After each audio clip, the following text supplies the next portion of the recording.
and sometimes some of those things were the ones that they liked the most, you know? So I really felt very motivated to work, and I enjoyed immensely working. It was this very organic back and forth experience where one element was inspiring the other and vice versa. I needed to go into some more dark places, more textural and not necessarily melodic.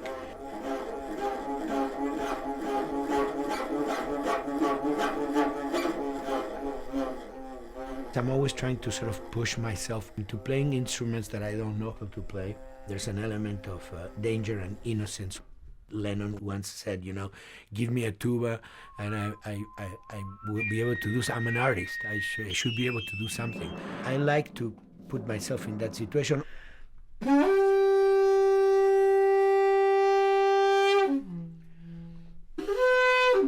So these are just PVC pipes, the one you use, you know, in construction.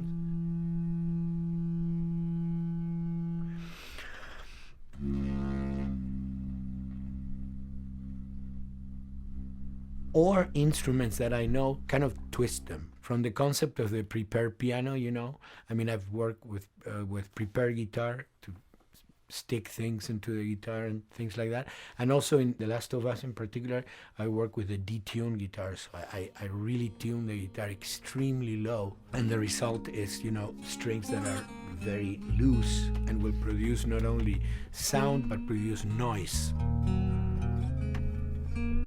Because I believe, you know, every environment has its own sound. We have in our, you know, small studio, we have actually the possibility to record almost anywhere, including the bathroom, and we have done some fabulous recording, especially in the kitchen. When you score to picture, which is something that I don't do, then you know what you're going to expect. But when you provide people with music, like I've done in all the films that I've done, and then you see it, how the director decided to use that, you know, in what particular way he uses it or where they edit it. It's always fascinating to me. I watch a scene and I'm going, you know, it's fantastic how they use this piece. I would have never, of all the music that I've done, probably I would have never used this piece there, but it works, you know, great. So I like that feeling of a collaboration.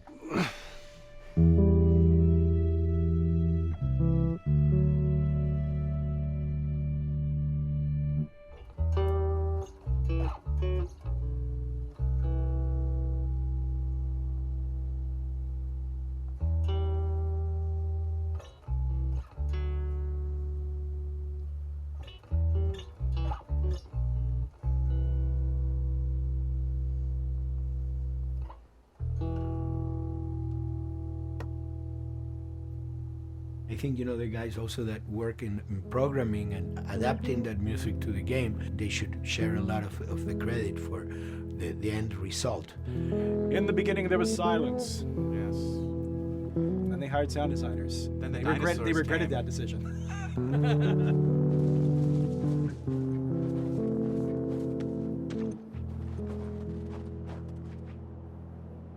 Hold it steady. Ha! Got you! In a much quieter environment like that, we really had to fill out the soundscape with much more natural sounds, much more detailed, delicate sounds. The tension comes from the lack of sound, in a way. Your brain is thrown off because where I expect to hear buses and crowds, all of a sudden I hear wind and leaves rustling. Again, it's creepy and beautiful at the same time because it's almost like I'm going on a hike, but I'm in a downtown area.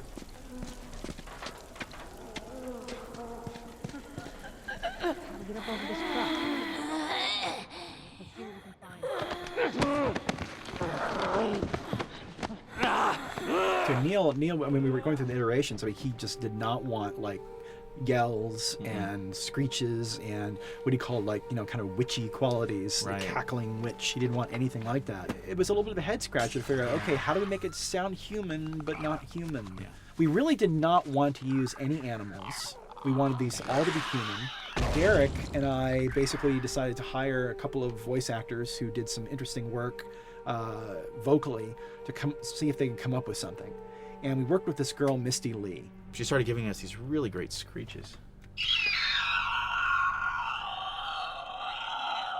And that's no process. Yeah, that's just her voice. And it started going into this little click. We also used a little bit of Phil's voice.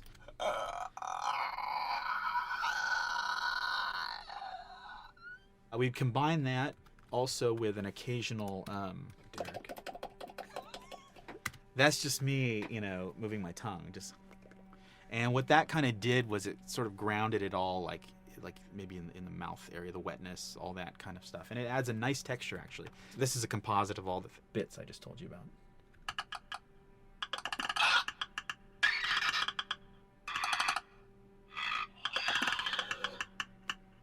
Sounds like a Snapple bottle. Oh, the lid? Like the lid, yeah. That's a good idea. Fuck, where were you guys like months ago? Why did we think of that? Why did we think of that?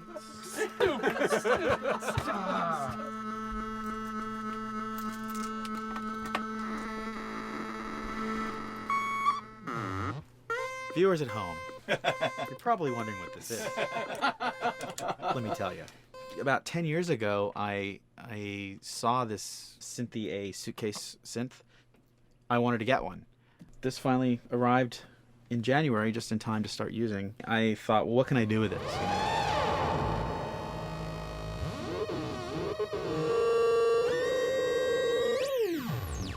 In Lakeside, there's a whiteout that happens, and this thing has a noise generator, which gives really convincing wind sound.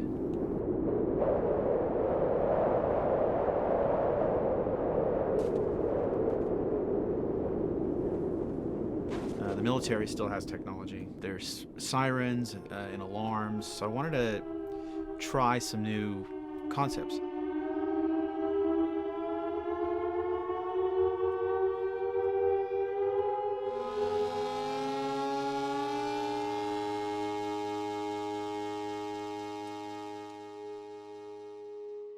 Man, What? nothing. It's just... I've never seen anything like this, that's all. You mean the woods? Yeah. Never walked through the woods. It's kind of cool.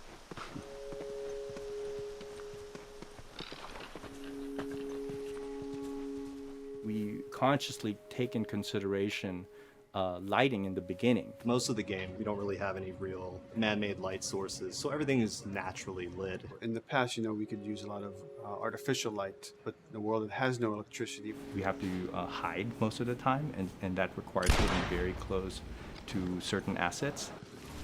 Just stay back.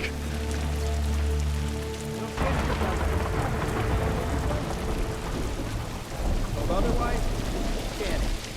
Detail's expensive, and if you build up too much of it, you end up running into technical problems, right? Your engine slows down. When the frame rate goes down, everyone can bring up the profiling tools and see which parts of the frame actually cause the drop of the frame rate.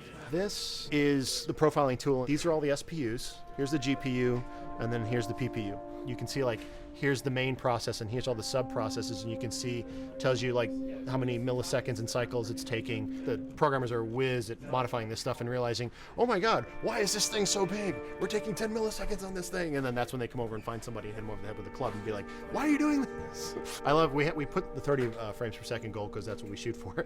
Someone nicely put the 60 frames per second goal. It's like, yeah, we're not going to hit that. Lighters usually can come up with different lighting setup that still looks great, but is less costly in terms of performance.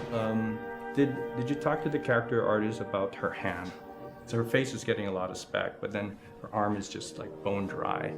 You think something we can tweak in shader? We'll have to send back to character team Michael to take a look. I can play with the lights and see if that's creates more like spec. Yeah. I've never ever focused so much on lighting and how much sensitivity there is to that here. One of the first lighting scenarios I had to do was like 7 a.m. like overcast. And I'd like wake up early and like take photos with my phone. What color are the shadows? What color is the light? It is a master's course unto itself of how to deal with ambient lighting because I've never had to use it so much. Man, this is kind of sad. What is? All this music that's just sitting here. No one's around to listen to it. I don't know. It doesn't seem right. All the characters cast soft shadows onto the environment. Even when there is no direct sunlight or no direct light sources, we still have nice fuzzy shadows. When you're walking down the hallway and you see your soft shadow goes along with you projecting on the wall, on the environment, that make everything look real.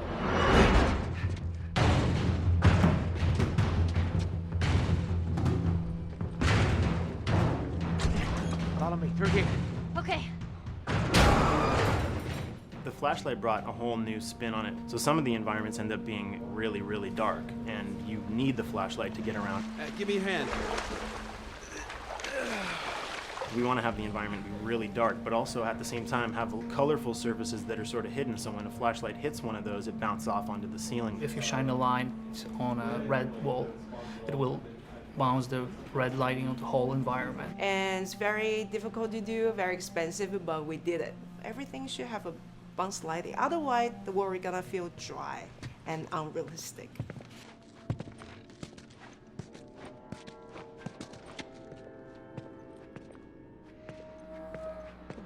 I guess this is where the assholes sleep. I mean, slept.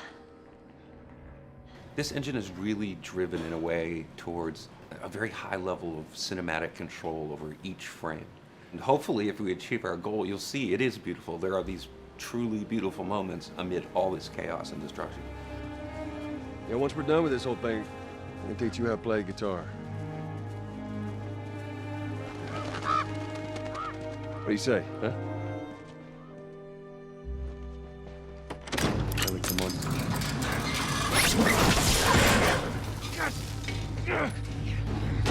I got you. Damn it, Bill. What just happened? One of Bill's stupid traps. There, that fridge, it looks like that's a counterweight. Okay. The story really dictates sort of the arc of the overall pacing. Storytelling would always want to be subtle. They would always want to keep the world grounded in reality. But gameplay has requirements where the player needs to see this thing. The player needs to immediately know that the enemy is attacking, that this room is dangerous, that this room is a puzzle that you have to solve. What are the things that we can do on the joystick to make you feel the same way that these characters are going to feel when we get to this next pinch point in the story? There's a turn in a scene that we need these characters to take, and we need you to feel it or understand that, and that means you have to play it. Sail! Oh, thank God. I gotta keep running. Ah! Doorway, over there. Run!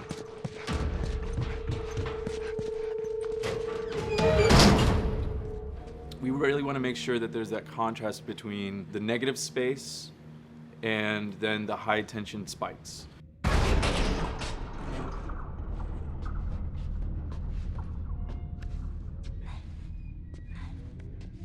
A lot of times we won't play music, or we'll play very minimal music just to let you know kind of the state, whether you're still in stealth or combat has broken out. Hearing someone's footsteps or hearing a person breathing on the other side of the door has so much tension to it.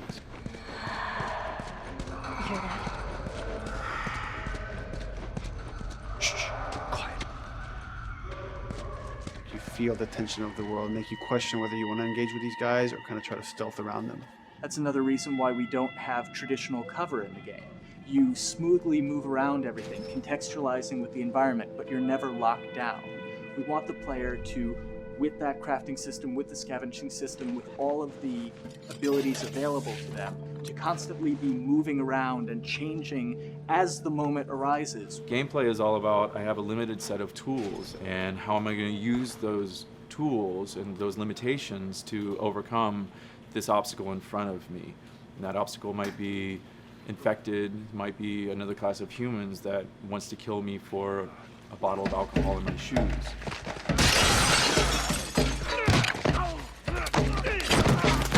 It was important for us that we don't underplay the violence, because then the threat doesn't seem as real.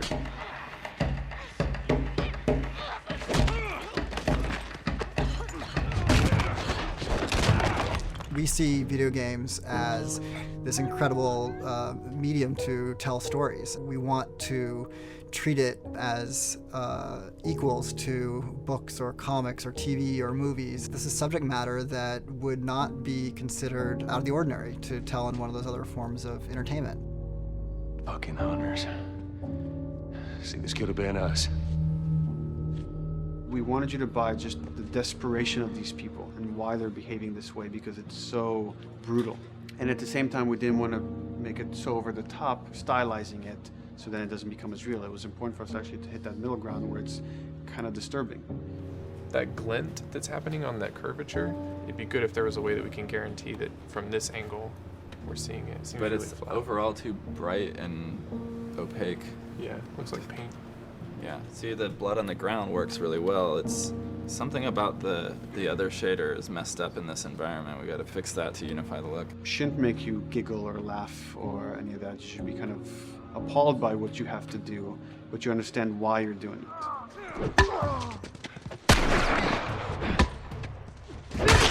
You want to feel each hit. You want to feel each concussive strike.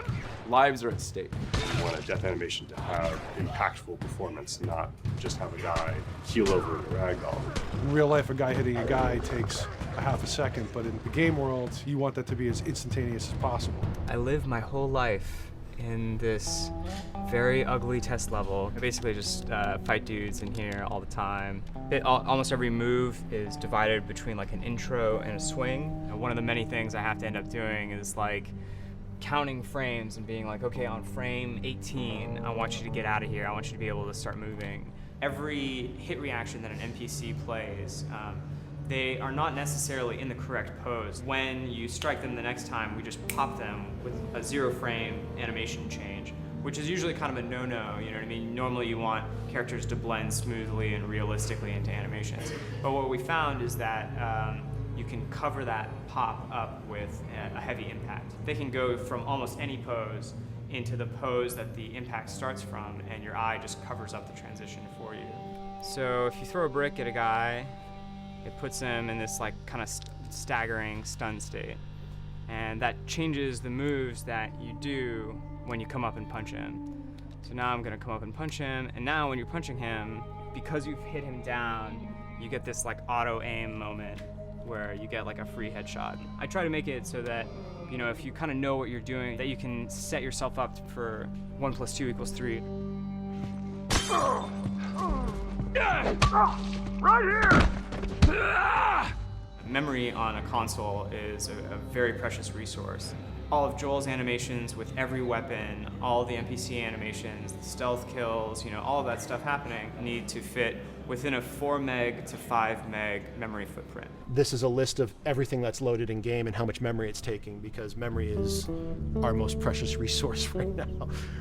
So we have a level, we call it the bookstore, it's in Hunter City, and this is a zone, for example. So when I set an AI to this zone, he will never leave its boundaries. I want guys to guard this exit where you have to go through, so I'll zone a couple guys around there to make sure that they, you know, they can fight you and use all this cover, but they want to stay around this door. This is another key component of the AI, is what we call the nav mesh. This defines the overall play space of where an AI knows he can or cannot go. Hey look, that's where a cover used to be, and there's a hole cut out for it. I gotta fix that. Here's some other wonderful things. See these little red polygons? Yeah, that means they're not linking right for some reason, so that means they can't really walk through here properly. It's a bug, and I need to fix it. Welcome to my life.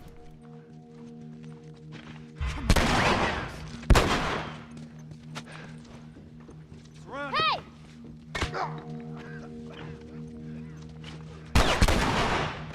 If you look at a lot of games, NPCs are usually only alive for, you know, a few seconds before the player ends up shooting them and then they're dead. We want our guys to be much more dangerous and much more threatening, which means they have to be alive for longer. They need to exist in the world for longer, which means you as the player can witness them acting out their behaviors for longer.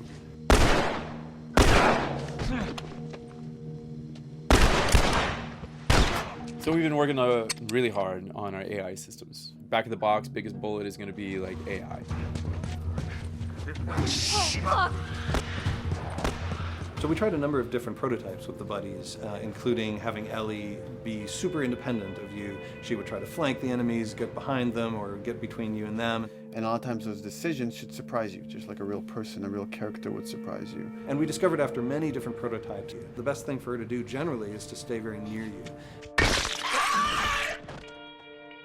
you need the exploration, you need the scavenging, you need something to say like, okay, if we just crank it to 11 the whole time, then it's pinned up there and there's no time to breathe, no time to assess or analyze, and no time to really contrast. There's no way of shifting the pacing.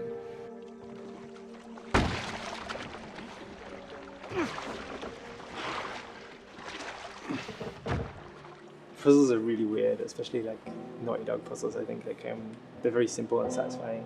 Most of this puzzle is strict exploration. You can see the ladder here, you can see the pallet there, you can see a clear route up to the ladder. So you're like, okay, maybe I have to get Ellie to the pallet, push the pallet over to this side, and like Ellie will climb up and lower the ladder. So that whole part is like, that's not a puzzle, that's not regarded as a puzzle, but when you feel like you've got to the solution and you're like, okay, I'm going to climb this ladder, and you climb it, and it breaks off, hopefully then the player will feel a little bit stumped and they'll be like, I'm not really sure what I'm meant to do now. And so this is where the puzzle starts. Hopefully at this point, like all of the elements that the player needs to solve the puzzle are very familiar to them because they've been through the previous exploration beats. They're improvising with elements that are at their disposal. That's a really sort of like strong theme throughout like The Last of Us. So like you're a survivor, you'll take whatever tools you're given and you'll use them in like creative ways to survive.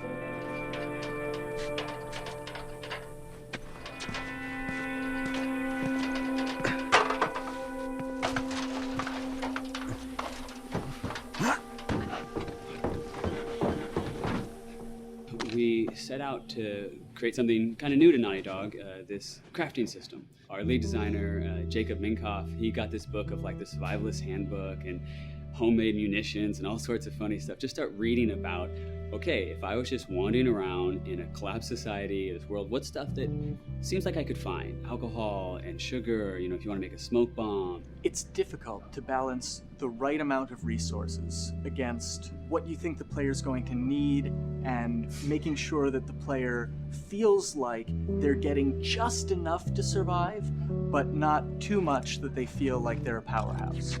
We wanted you to be forced to make some choices in the world that showed how depleted the resources were.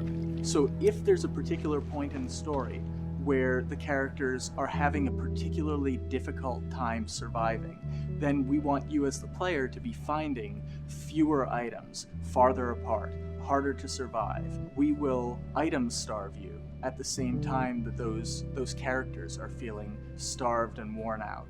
Then you expose something to them. Oh, here's a cache, and if I can just get into that cache. Oh, look, there's a wealth of things in here. God, I was so worried. My health was low. If I had run into a combat, because it's always that thing in your head, it's that Hitchcockian thing about the danger that you see is less meaningful than the danger that's in your head.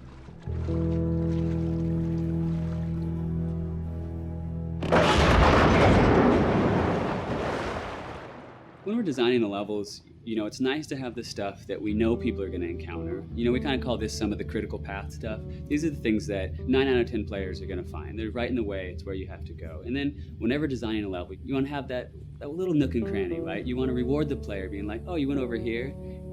And then you also want to have that other second nook and cranny. The player is supposed to go place a ladder here and climb up through the rest of the hotel. But what they can also do is shimmy across this area, and I place a really cool like upgrade kind of off the beaten path to reward players for exploring. So if they come all the way over here, they're gonna get this really cool training manual. It's a funny little bit of trivia. The HUD system, not the menus, not like when you hit start and stuff, but the actual HUD system where you see the reticles and stuff, was literally created for an E3 demo early in Uncharted 1, and that's been our HUD system, the foundation of our HUD system for the last 4 games. First time in Naughty Dog's history, we hired Alex. She's awesome, and she's got a really good understanding of UI and how it applies to games. The thing that I hate about any game's UI is when it pulls you out of the game for too long. No one wants to spend time in menus.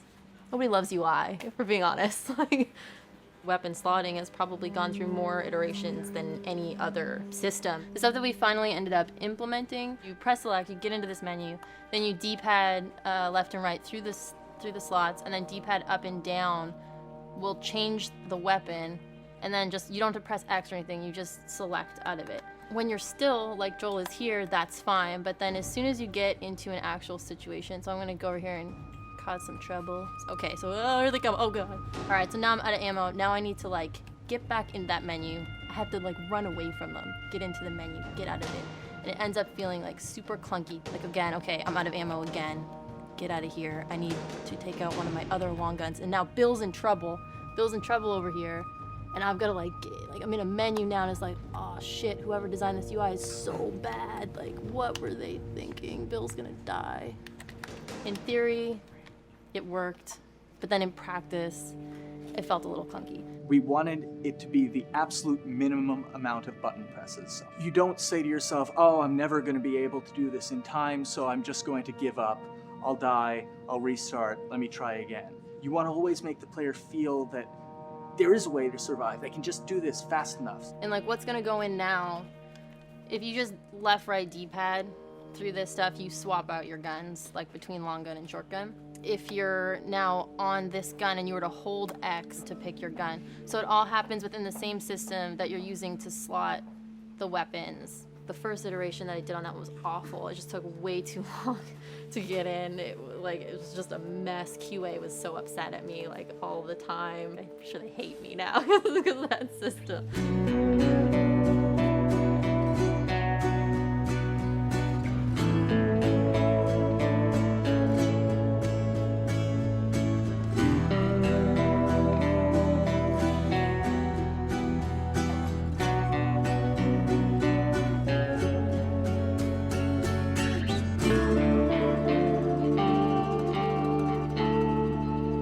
I think the way the industry is kind of maturing and changing in general, you're seeing a lot more focus and importance on refinement and polish. So having internal QA really helps. The industry is kind of changing from QA being this like tighten up the graphics on level 3 bro kind of vibe to like really being a more technical, mental investigative job. On the publisher side, it's more reactive towards the code being delivered in a stable, controlled environment. Whereas on the developer side, especially at Naughty Dog, we are going beneath the art and the design. We're given enough weight where we can go up to somebody and be like, look, you have to fix this. Why? Come over, I'll show you. That kind of feedback, I would love to be able to say like, that was us, but it gets so diffused throughout the iteration process that you're just kind of like adding your, I guess like genes into the gene pool and then just seeing what happens, you know what I mean?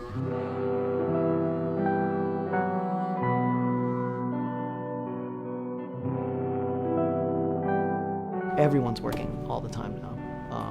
But like I tell people, like 7 weeks and then you can have tons of time off, enjoy the sun, you know? But for now, it's like, this is it for everybody.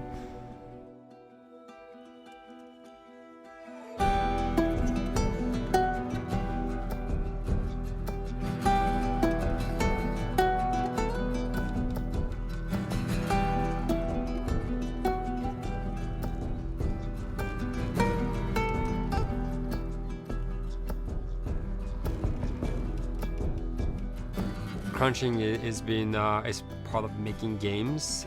I feel it's human nature, right? If I'm gonna have a guest at home that's gonna come for a couple of weeks, I'm probably gonna clean their room just the day before they arrive, right? And I think it's the same thing. It's just like everything comes together at the end. I personally enjoy crunch. I think you get this like absolute laser focus because it has to come together. There's a camaraderie that also comes There's a camaraderie, totally, yeah. The vibe is everywhere, you know what I mean? Everyone's kind of like giving it 150% at this point. We're getting there, right? You start to get these glimmers, and I don't think anyone who doesn't make games realizes how late in the process you get those glimmers. 1 week before we shipped that press demo, we're all like, this kind of sucks. What's going on here? It's like, we need to dig down and find this. And in 1 week, the fun came together. Like you're shooting at a guy and then somebody flanks you and you hit him and you avoid the other guy who's shooting you and then you flank and go behind cover and you're like, oh, that 5 seconds in that 15-hour game was really, really fun. How do we make that 5 seconds happen thousands more times? My favorite video game is making video games. It is as challenging and as complex and as interesting. If we had to like try all the things that didn't work, what's hard about Crunch? It's like marching through that swamp of it not working. I mean, nothing's ever really final because you can always make something better, always. So we're constantly changing and constantly reiterating and trying to make it better and better and better, pretty much until we ship. As an artist, you're never really happy with your work. You could be given like 100 years to work on something, you'll still find things to nitpick and things to fix. Yeah, you can work on the game for 10 years and you'll still be crunching at the end. So it's like, okay. All of a sudden, it's like getting ready one morning in the shower, and I was just like, oh yeah, I'm about to ship another title, and this is going to be a really good title, and it gets you excited, and you're like, all right.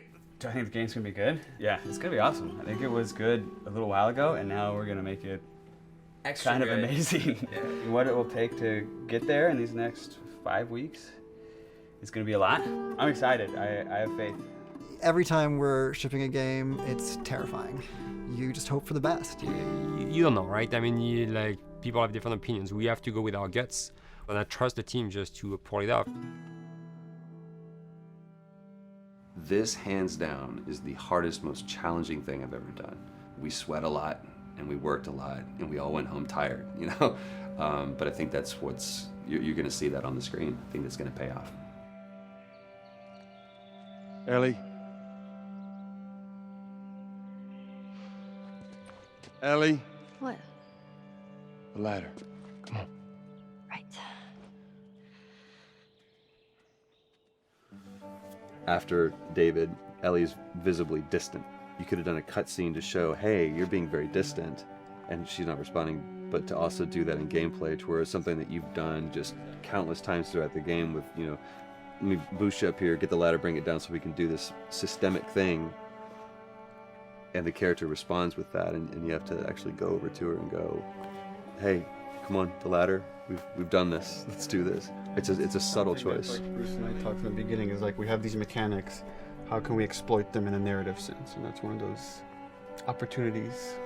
I just think it's incredible that happens in-game. It's not a cinematic, you know, it's something that adds weight to that controller when they're playing. Wow, so good! Let's go eat. Let's go eat.